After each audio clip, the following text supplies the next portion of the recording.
What is up, my friends? Welcome to my channel. I'm Hannah Kopen. I am a food freedom, body love, and empowerment confidence coach, and I am here to help you create 5 lasting things that you can do to create a healthier, sustainable relationship with your food. So let's get started, shall we? Number 1, define what healthy really means for you.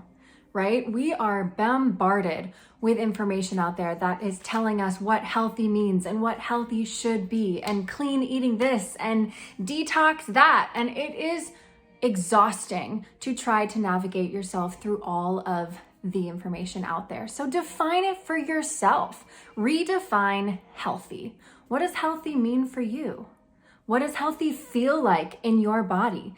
I work with empowered women who connect and want to connect deeper with their intuition and into their bodies. And that means noticing what their body is telling them when they're going through something, when they're feeling something, when they're eating something, when they just want to be and feel unshakably confident.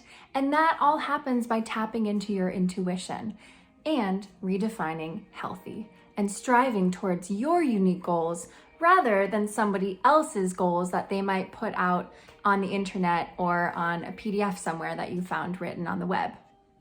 Number 2 is identify the gap.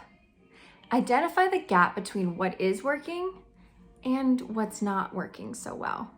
So if you can create a map of what you have done in your relationship with food, in your relationship with your body, in your relationship with yourself, a map of what has worked for you in the past, all of the things, and then maybe make a list of what has not worked, what you've tried, what you've been trying to do, and just keep hitting the same plateau or the same feelings of just not quite being where you want to be, not quite hitting the mark in your own unique health goals, right? Maybe you have a goal to run 2 miles. That's a really amazing goal. That is a goal of stamina, of strength, of endurance, of performance. That's a fabulous health goal. And maybe you've tried in the past working out at the gym and running till you just want to cry. I know I've been there, I've done that, and it just isn't working, right? So maybe write that down in your list and see that where is that gap? What can I do? What can I try? What can I explore with myself and my body and see what I can do that's new, that maybe will work better than what I've tried before. And that is closing the gap to what is working and from what is not working. Number 3 is take concrete action. You are the only person in your life that is responsible for your health. You are the only person in your life that can change that can rewrite your own story, rewrite your health, and completely transform your body and your mind. It's all up to you, right? That's both the good thing and maybe the scary thing. Maybe you're in a place right now where taking radical responsibility and taking bold, messy action is completely terrifying, and that's okay. We've all been there. I've been there. I know what it feels like to take steps into completely new territory. Have no idea where you're going, but you just know in your heart and in your body that that is the thing that needs to be done. And that is, if you want a healthy relationship with food, you have to take concrete action and take bold, actionable steps, implementable actions in your health and wellness journey. So what that might mean is, if you're taking action, that means you are putting the work in. You are reading books on intuitive eating, books on being empowered. Maybe you are working with a coach. Maybe you hired help because you wanted to work with somebody who has been there before, who has lost the weight, gained the weight, lost the weight, gained the weight, had maybe emotional eating, binge eating, and overeating issues in the past, and has finally gotten to a place of health and sustainable success. That's me, by the way. I've done all of that, probably like way more than you'd think. I will share my story in another video, but this video is strictly for you. So that is number 3. Take implementable action today. Make lists of what self-care rituals that you can give yourself when you're feeling emotional, when you're feeling stressed, when you're feeling anxious, when you're feeling angry, when you're feeling lost or hurt or alone. Those are all feelings that can come into play in our lives. And if we don't have an implementable list, an implementable action list that makes us feel amazing and feel good and at least feel like we're taking care of ourselves every day, we're gonna turn to that quick fix. We're gonna turn to the food. We're gonna turn to the refrigerator. We're gonna turn to the cupboards. And we all know that those practices are not going to help you. Those are not going to help you. More food is not going to help you reach your healthy goals, and it's not going to help you with your feelings and get to that root cause, that root belief of why you are running away from that feeling instead of sitting with it, maybe taking a warm bath, maybe going for a long walk in nature, maybe calling your best friend, maybe just writing in your journal and getting out everything that you are believing and everything that you're scared of and every single fear that is coming up in your mind. Write that out and then take that piece of paper and rip it up. Rip it up or burn it, throw it in the toilet, do what you gotta do to release those fears. That is a bonus tip that I'm giving you all. Number 4, pay attention to the stories you are telling yourself about your food. Pay attention to the stories and the thoughts that are plaguing you about your food and your relationship with food and your relationship to your body, right? For example, a lot of the stories that we tell ourselves stem from a childhood experience and how that childhood experience made us feel. For example, when I was 12 years old, my dance teacher told me that I needed to lose weight in order to be a successful dancer. I was 12, you guys. I was 12.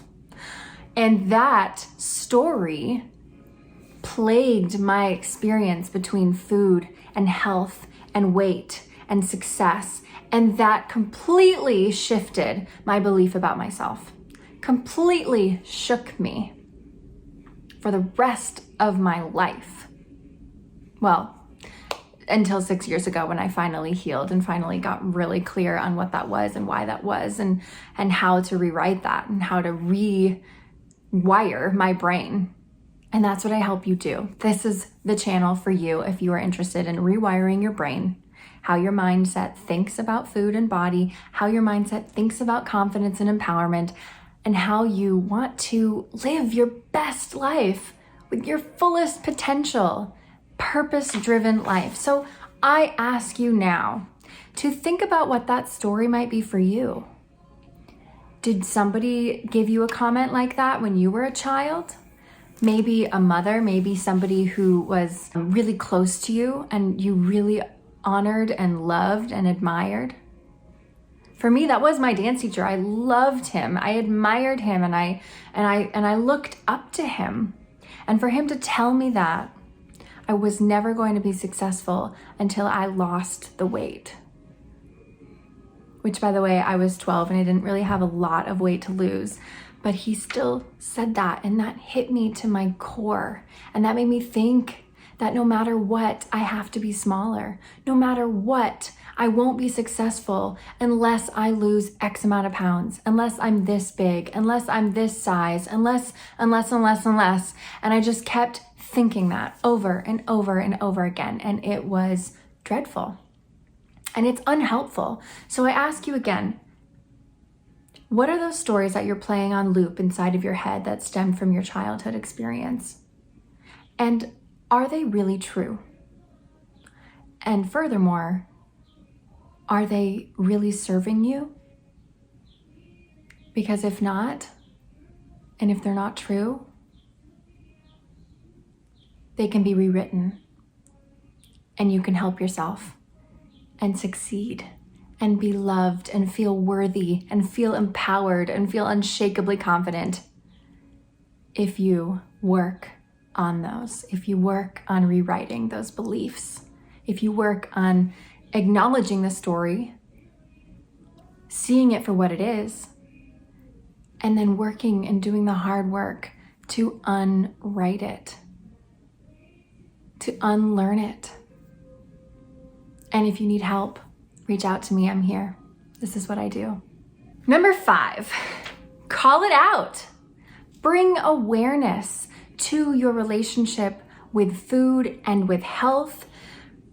Observe your thoughts around it. Observe your thoughts around your health and your body and your weight, right? This pairs right into the previous step, number 4. But this is all about taking your power back, standing in your truth, claiming it to the world, acknowledging it, observing it, and then telling it to go screw off or rewriting it, shifting the belief and turning it on its head. If it's something negative, like I'll never be successful if I lose the weight, what about saying, I will be successful, I am worthy of success right now in this body as I look in the mirror in this moment? So how can you shift your beliefs on their head? Once you call them out, what are they?